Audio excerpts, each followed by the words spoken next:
Hello दोस्तों, मैं आपके लिए लेके आया हूँ एग्जाम में आने वाले इम्पोर्टेंट क्वेश्चनों का एक संग्रह। अगर हमें उम्मीद है कि आपको ये हमारी एक नई पहल आपको बहुत अच्छी लगेगी और आपको बहुत पसंद आएगी। और देखना है दोस्तों, यहाँ से आपको एग्जाम में हूबहू क्वेश्चन देखने को मिलेंगे और पूरा पेपर लगभग इन्हीं क्वेश्चनों पर आधारित होगा, बोर्ड एग्जाम 2026 का। तो तो चलते हैं, आज करते हैं हम पहला अध्याय रासायनिक अभिक्रिया एवं समीकरण। तो देखते हैं इसका पहला क्वेश्चन। किस रासायनिक किस रसायन का उपयोग स्वयं से फोटोग्राफी में किया जाता है? तो कौन से रसायन का उपयोग किया जाता है दोस्तों? सिल्वर ब्रोमाइड जिसे AgBr, या फिर सिल्वर क्लोराइड जिसे AgCl भी कहते हैं। इनका उपयोग किसमें किया जाता है? श्याम श्वेत फोटोग्राफी में किया जाता है। तो आपको ये याद रखना है। प्रश्न दूसरा है, रासायनिक अभिक्रिया किसे कहते हैं? तो जब एक या एक से अधिक पदार्थ आपस में क्रिया करके नए गुणधर्मों वाले नए पदार्थ का निर्माण करते हैं, तो यह प्रक्रिया क्या कहलाती है? रासायनिक अभिक्रिया कहलाती है। तीसरा क्वेश्चन है, रासायनिक समीकरण की को परिभाषित कीजिए, वह संतुलित रासायनिक समीकरण क्या है? तो इसमें पूछा है कि रासायनिक समीकरण किसे कहते हैं और संतुलित रासायनिक समीकरण क्या होती है, उसके बारे में अपन को बताना है। तो देखो, रासायनिक समीकरण क्या होती है? किसी रासायनिक अभिक्रिया में अभिकारक और उत्पाद को उनके रासायनिक सूत्रों और प्रतीकों का उपयोग करके संक्षिप्त रूप में लिखना ही या दर्शाना ही क्या कहलाता है? रासायनिक समीकरण कहलाता है। उसके बाद संतुलित रासायनिक समीकरण क्या होती है? वह रासायनिक समीकरण जिसमें अभिकारक और उत्पाद दोनों तरफ के प्रत्येक तत्व के परमाणुओं की संख्या क्या हो? समान हो। यह क्या कहलाती है? यह क्या कहलाती है? ऐसी समीकरण संतुलित रासायनिक समीकरण कहलाती है। और संतुलित रासायनिक समीकरण कौन से नियम का पालन करती है? तो कौन से नियम का पालन करती है? द्रव्यमान संरक्षण नियम का पालन करती है। ठीक है दोस्तों। उसके बाद अगला क्वेश्चन है, कंकाली रासायनिक समीकरण या कंकाली समीकरण क्या है? तो कंकाली समीकरण क्या होती है? वह रासायनिक समीकरण जिसमें अभिकारक और उत्पाद दोनों तरफ के परमाणुओं की संख्या क्या नहीं हो? समान नहीं हो या नहीं होती है। अर्थात जो असंतुलित अभिक्रिया होती है, असंतुलित रासायनिक अभिक्रिया होती है, उसे क्या कहा जाता है? कंकाली समीकरण कहते हैं। फिर उसके बाद अगला क्वेश्चन देखिए, हीट एंड ट्रायल विधि क्या है? तो हीट एंड ट्रायल विधि के बारे में देखते हैं क्या होती है। रासायनिक समीकरण को संतुलित करने की वह विधि जिसमें दोनों पक्षों के परमाणुओं की संख्या को बराबर करने के लिए छोटे छोटे पूर्णांक जैसे 2, 3, 4 आदि का उपयोग करके बार बार प्रयास किया जाता है, उसे हीट एंड ट्रायल विधि कहते हैं। कुल मिला के ये कहना चाह रहा है कि जो असंतुलित रासायनिक समीकरण होती है, उसे संतुलित रासायनिक समीकरण में बदलने के लिए जिस विधि का उपयोग किया जाता है, उसे क्या कहा जाता है? हीट एंड ट्रायल विधि कहते हैं। अगला क्वेश्चन है, वसा युक्त तथा तेले युक्त खाद्य सामग्री के उपचयन के रोकने के चलते प्रक्रिया क्या कहलाती है? तो दोस्तों, शायद ये यहाँ पे टाइपिंग में मिस्टेक हो गई है, तो मैं इस क्वेश्चन को सही कर देता हूँ। तो यहाँ था होना चाहिए क्वेश्चन में, वसा युक्त तथा तेले युक्त खाद्य सामग्री के उपचयन रोकने के लिए रोकने के लिए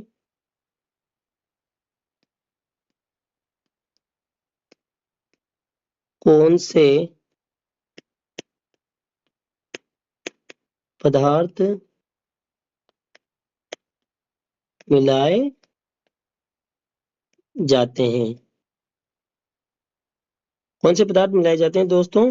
प्रति ऑक्सीकारक पदार्थ। तो यहाँ आपको ये भी याद नहीं रखना है, यहाँ से यहाँ तक आपको सिर्फ इतना ऐसा याद रखना है कि वसा युक्त तथा तेले युक्त खाद्य सामग्री के उपचयन रोकने के लिए कौन से पदार्थ मिलाए जाते हैं? प्रति ऑक्सीकारक पदार्थ मिलाए जाते हैं। ठीक है। उसके बाद अगला क्वेश्चन है, रेडॉक्स अभिक्रिया की उदाहरण सहित परिभाषा दीजिए, या रेडॉक्स अभिक्रिया को उदाहरण सहित परिभाषित कीजिए और उसके दो उदाहरण भी आपको बताने हैं। तो देखो, परिभाषा क्या है रेडॉक्स अभिक्रिया की? वह रासायनिक अभिक्रिया जिसमें ऑक्सीकरण और अपचयन दोनों एक साथ होते हैं, उसे कौन सी अभिक्रिया कहा जाता है? रेडॉक्स अभिक्रिया कहते हैं। पहला उदाहरण है कॉपर ऑक्साइड की अभिक्रिया जब H2 से करवाई जाती है हाइड्रोजन से, क्या बनता है? कॉपर और जल बनता है, CuO और H2O बनता है। तो देखो यहाँ पे CuO जो ये पदार्थ है, CuO कॉपर ऑक्साइड का कॉपर में अपचयन हो रहा है ना। ये देखो यहाँ से कॉपर ऑक्साइड से क्या बन रहा है, कॉपर बन रहा है, मतलब यहाँ से ऑक्सीजन हट रहा है, और जहाँ पे ऑक्सीजन हटता है उस अभिक्रिया को क्या कहा जाता है, अपचयन अभिक्रिया। और कोष्टक में लिखा हुआ भी है कि ऑक्सीजन का हटना। और H2, ये देखो H2, ये किसमें चेंज हो रहा है, ये H2 है, वो किसमें चेंज हो रहा है, H2O में, मतलब जल के अणुओं में। तो यहाँ पे हाइड्रोजन से क्या जुड़ रहा है, ऑक्सीजन जुड़ रहा है, तो इस हाइड्रोजन का तो उपचयन किसमें हो रहा है, जल में हो रहा है। और तो देखो, और H2 का H2O में ऑक्सीकरण हो रहा है, ऑक्सीजन का जुड़ना। क्योंकि क्यों हो रहा है, क्योंकि यहाँ पे हाइड्रोजन के साथ क्या जुड़ रही है, ऑक्सीजन। और जहां भी ऑक्सीजन जुड़ती है उस पदार्थ का क्या होता है, ऑक्सीकरण। और जहां से हटती है उस पदार्थ का अपचयन होता है। दूसरा उदाहरण है ZnO, जिंक ऑक्साइड की अभिक्रिया जब कार्बन से करवाई जाती है तो क्या बनता है, जिंक बनता है और CO बनता है, मतलब कार्बन मोनो ऑक्साइड बनता है। तो ZnO का अपचयन तो किसमें हो रहा है, जिंक में हो रहा है। और जो कार्बन था ये वाला, इसका ऑक्सीकरण किसमें हो रहा है, CO में, मतलब कार्बन मोनोऑक्साइड में ऑक्सीकरण हो रहा है। तो ये क्वेश्चन तो बहुत ही ज्यादा इंपॉर्टेंट है। और ये दोनों उदाहरण, ये आपको अच्छे से याद रखना है, और यहाँ से आपसे क्वेश्चन भी पूछ सकता है इन दोनों उदाहरणों को देकर कि इसमें से किस पदार्थ का ऑक्सीकरण हुआ है, किस का अपचयन हुआ है, आपको ये सब अच्छे से देखना है। और ये दोनों उदाहरण तो आपको अच्छे से याद करने ही है, आपके एग्जाम में ये दोनों ही उदाहरण आएंगे, इनके अलावा तीसरा उदाहरण भी नहीं देगा। ठीक है दोस्तों, उसके बाद अगला क्वेश्चन आता है, अवक्षेपण अभिक्रिया किसे कहते हैं। तो अवक्षेपण अभिक्रिया क्या होती है उसके बारे में बताना है, और उदाहरण भी बताना है, और उदाहरण भी बताइए। तो देखो, वह रासायनिक अभिक्रिया जिसमें दो विलयनों को मिलाने पर अघुलनशील पदार्थ, मतलब जब दो रासायनिक पदार्थों को मिलाएंगे विलयनों को, तो क्या बनेगा इसमें, अघुलनशील पदार्थ जो विलयन से अलग हो जाता है का निर्माण होता है, उसे अवक्षेपण अभिक्रिया कहते हैं।